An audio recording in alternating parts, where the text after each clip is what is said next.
Hello everyone. आज हम लोग क्लास 10th के साइंस का प्रीवियस ईयर का पेपर सॉल्व करने वाले हैं, जिसमें आज हम लोग सेट नंबर 1 सॉल्व करेंगे।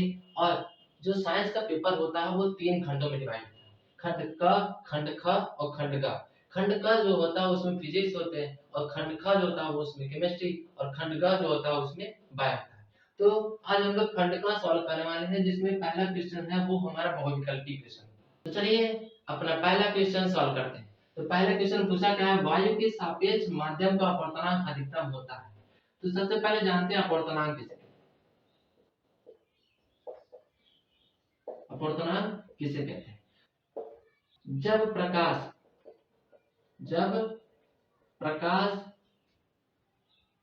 का अपवर्तन जब प्रकाश का अपवर्तन वायु के सापेक्ष किसी माध्यम में होता है, किसी माध्यम में होता है, तो आपतन कोण की ज्या मतलब क्या होता है, साइन, तथा अपवर्तन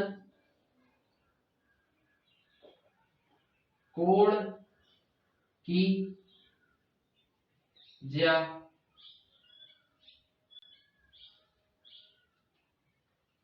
के अनुपात को अपवर्तनांक या निरपेक्ष अपवर्तनांक कहते हैं। अपवर्तनांक किसे कहते हैं? जब प्रकाश का अपवर्तन, ये देखिए प्रकाश का अपवर्तन के चैप्टर से रिलेटेड है। जब प्रकाश का अपवर्तन वायु के सापेक्ष किसी माध्यम में होता है, तो आपतन कोण की ज्या तथा अपवर्तन कोण की ज्या के अनुपात को क्या कहते हैं? अपवर्तनांक कहते हैं, या फिर निरपेक्ष अपवर्तनांक कहते हैं। तो अब जो अपवर्तनांक होता है उसका कोई मात्रक नहीं होता। इसको कहीं कहीं पर म्यू से डिनोट करते हैं, या फिर एन से डिनोट करते हैं।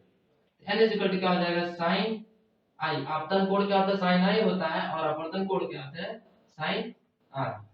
ठीक है, तो म्यू इज इक्वल टू क्या हो जाएगा, साइन आई बटे साइन आर। ये था अपवर्तनांक या फिर निरपेक्ष अपवर्तनांक। एक अपवर्तनांक और होता है जिसको कहते हैं सापेक्ष अपवर्तनांक। सापेक्ष अपवर्तनांक। सापेक्ष अपवर्तनांक क्या होता है, देखिए इसमें जो होता है प्रकाश का अपवर्तन वायु के सापेक्ष किसी माध्यम में हो रहा है, लेकिन सापेक्ष अपवर्तनांक में प्रकाश का अपवर्तन जो होता है एक माध्यम से दूसरे माध्यम में होता है, तो उसको क्या कह देते हैं, सापेक्ष अपवर्तनांक कहते हैं। जैसे अगर कोई, जैसे इस वाले देखिए एन लिखा हुआ है, मतलब कि यहाँ पर अपवर्तनांक है या निरपेक्ष अपवर्तनांक है। लेकिन अगर कहीं पर ऐसे लिखा हुआ ए एन डब्ल्यू या फिर 1n2, तो इसका मतलब होता है पहले माध्यम के सापेक्ष दूसरे माध्यम का अपवर्तनांक, जो क्या होता है, सापेक्ष अपवर्तनांक कहलाता है। ठीक है, या फिर यहां पे देखिए ए मतलब एयर और डब्ल्यू मतलब हो गया वाटर। हवा के सापेक्ष पानी में अपवर्तनांक क्या कहलाता है, सापेक्ष अपवर्तनांक कहलाता है। ठीक है, लेकिन हम लोग में ये तो था, थोड़ा आपको बता दिया अपवर्तनांक किसे कहते हैं, सापेक्ष अपवर्तनांक किसे कहते हैं। अब देखते हैं क्वेश्चन में पूछा गया है वायु के सापेक्ष माध्यम का अपवर्तनांक अधिकतम किसमें होता है। तो किसी भी पदार्थ में अपवर्तनांक अधिकतम तब होता है जब उसमें उसका घनत्व क्या हो, ज्यादा। अगर किसी पदार्थ का घनत्व ज्यादा है तो उसका अपवर्तनांक क्या होगा, ज्यादा होगा। अगर आपको याद होगा तो वायु का अपवर्तनांक जो होता है सबसे कम होता है, और हीरे में जो अपवर्तनांक होता है वो सबसे ज्यादा होता है। तो यहाँ पर कोई चीज याद करने की जरूरत नहीं थी। अगर आप लोग को इतना याद है कि वायु में अपवर्तनांक सबसे कम होता है और हीरे में जो होता है अपवर्तनांक क्या होता है, सबसे ज्यादा होता है। तो यहाँ पर ऑप्शन नंबर सेकंड जो होगा हमारा आंसर तुरंत मिलेगा। ठीक है, तो ये था वायु के सापेक्ष माध्यम का अपवर्तनांक अधिकतम किसमें होगा, तो सबसे अधिकतम अपवर्तनांक जो होगा वो हीरे में होगा। तो चलिए क्वेश्चन नंबर फर्स्ट का ख सॉल्व करते हैं। तो हमारा अगला क्वेश्चन है, निकट दृष्टि दोष के निवारण के लिए चश्मे में प्रयुक्त करना चाहिए। निकट दृष्टि दोष, सबसे पहले जानते हैं निकट दृष्टि दोष किसे कहते हैं। निकट दृष्टि दोष देखिए नाम से पता चला, निकट दृष्टि दोष। निकट मतलब पास के, ऐसा दोष जिसमें हमें क्या होता है, निकट की वस्तुएं दिखती है। निकट की मतलब पास की वस्तुएं दिखती है तथा दूर की वस्तुएं क्या हो, ना दिखे। निकट की तो दिखती है लेकिन दूर की क्या होती है, नहीं दिखती है। तो इस प्रकार के दोष को क्या कहते हैं, निकट दृष्टि दोष कहते हैं। जैसे ये हमारा नेत्र, ठीक है, ये नेत्र है, ये क्या हो जाएगा, नेत्र लेंस। हम लोग जानते हैं नेत्र लेंस द्वारा किसी भी वस्तु का प्रतिबिंब जो बनता है वो कहाँ बनता है, वो कहाँ बनता है, समझ लीजिए रेटिना। कहाँ पे बनता है,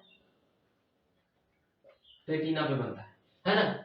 हम लोगों को पता है कि नेत्र लेंस द्वारा किसी भी वस्तु का प्रतिबिंब कहाँ बनता है, रेटिना पे बनता है। लेकिन जब हम लोगों को निकट दृष्टि दोष हो जाता है तो हमारा प्रतिबिंब जो है रेटिना पे ना बनकर रेटिना के पहले ही बन जाता है, रेटिना के पहले ही बन जाता है। तो इस दोष के निवारण के लिए इसमें पूछा है, इस दोष के निवारण करने के लिए हमें चश्मे में प्रयुक्त करना चाहिए। तो इस दोष के निवारण करने के लिए हम लोग क्या करते हैं, अवतल लेंस का प्रयोग करते हैं, जिससे इस पर दूर से आने वाले वस्तु का प्रतिबिंब जो बनता है वो कहाँ पे बनता है, रेटिना पर बनने लगता है। तो इस दोष के निवारण करने के लिए हम लोग किसका यूज करते हैं, अवतल लेंस का यूज करते हैं। वही दूसरा जो हमारा दृष्टि दोष है वो दूर दृष्टि दोष है। दूर दृष्टि दोष, दूर दृष्टि दोष में क्या होता है, हमें जो होता है दूर की वस्तु, नाम से देखिए जैसे निकट दृष्टि दोष था वैसे दूर दृष्टि दोष। दूर दृष्टि दोष मतलब दूर की चीजें दिखेंगी बल्कि निकट की चीजें मतलब पास की चीजें नहीं दिखेंगी। तो दूर दृष्टि दोष का निवारण करने के लिए हम लोग किसका यूज करते हैं, उत्तल लेंस का यूज करते हैं। तो हम लोग का ऑप्शन क्या हो जाएगा, हम लोग से पूछा निकट दृष्टि दोष, तो निकट दृष्टि दोष में किसका यूज करते हैं, अवतल लेंस का यूज करते हैं। तो ऑप्शन नंबर फर्स्ट क्या हो जाएगा हम लोग का आंसर। तो चलिए हम लोग अपना अगला क्वेश्चन सॉल्व करते हैं। इसमें पूछा है चुंबकीय बल रेखाएं सदैव समांतर होती हैं, एक दूसरे पर मिलती हैं, एक दूसरे को कभी नहीं काटती हैं और चौथा क्या है, परस्पर काटती हैं। तो चुंबकीय बल रेखाएं किसे कहते हैं, पहले उसको जान लेते हैं। चुंबकीय बल रेखाएं चुंबकीय क्षेत्र में एक खींची गई काल्पनिक रेखा होती है। चुंबकीय बल रेखाएं क्या होती है, चुंबकीय क्षेत्र में खींची गई काल्पनिक रेखा, जो काल्पनिक रेखा होती है जो उत्तरी ध्रुव से, जैसे मान लीजिए चुंबक है, ये नॉर्थ पोल है, ये साउथ मतलब उत्तरी ध्रुव है, दक्षिण ध्रुव है। तो इसके चुंबकीय क्षेत्र मतलब क्या होता है, चुंबक के चारों ओर का वो क्षेत्र जहां तक वो अपने बल का अनुभव कराता है वो क्या कहलाता है, चुंबकीय क्षेत्र कहलाता है। तो चुंबकीय क्षेत्र में खींची गई काल्पनिक रेखा जो कहां से, साउथ से, सॉरी उत्तरी ध्रुव से। चुंबक में जो होता है दो ध्रुव होते हैं, उत्तरी ध्रुव होता है और दक्षिण ध्रुव होता है। तो ये जो चुंबकीय बल रेखाएं जो होती है वो क्या होती है, उत्तरी ध्रुव से स्टार्ट होती है और कहाँ जाती है, दक्षिण ध्रुव की तरफ जाती है। ठीक है, उसी तरह इसमें इस तरफ ऐसे एक दूसरे को इस तरफ जाता है। ये काल्पनिक रेखाएं जो होती हैं एक दूसरे को कहीं पर भी कट नहीं करते, एक दूसरे को क्या करती है, कहीं पर भी कट नहीं करते। तो इसमें जो है हम लोग का ऑप्शन नंबर 3 जो है वो क्या होगा, सही हो, एक दूसरे को कहीं भी कभी नहीं काटती। चुंबकीय बल रेखाएं जो होती हैं वो एक दूसरे को कहीं पर भी नहीं काटती। ठीक है, तो ऑप्शन नंबर 3 क्या हो जाएगा हम लोग का आंसर हो जाएगा। तो चलिए हम लोग अपना अगला क्वेश्चन देखते हैं। अगले क्वेश्चन में पूछा क्या है, यदि फाई चुंबकीय फ्लक्स, बी चुंबकीय क्षेत्र की तीव्रता तथा ए अनुप्रस्थ परिच्छेद का क्षेत्रफल है तो इनके बीच सही संबंध होगा। तो ये देखिए ये हम लोगों के सिलेबस में नहीं था लेकिन यहाँ पर पूछ जाएगा तो यहाँ बता देते हैं। तो चुंबकीय क्षेत्र की तीव्रता जो होती है B is equal to phi upon A होता है। मतलब चुंबकीय क्षेत्र की तीव्रता क्या होता है, चुंबकीय फ्लक्स तथा अनुप्रस्थ परिच्छेद के क्षेत्रफल के अनुपात होता है। ठीक है, तो यहाँ पे जो ऑप्शन नंबर फर्स्ट होगा वो क्या होगा हम लोग का राइट होगा, B is equal to phi upon A होगा।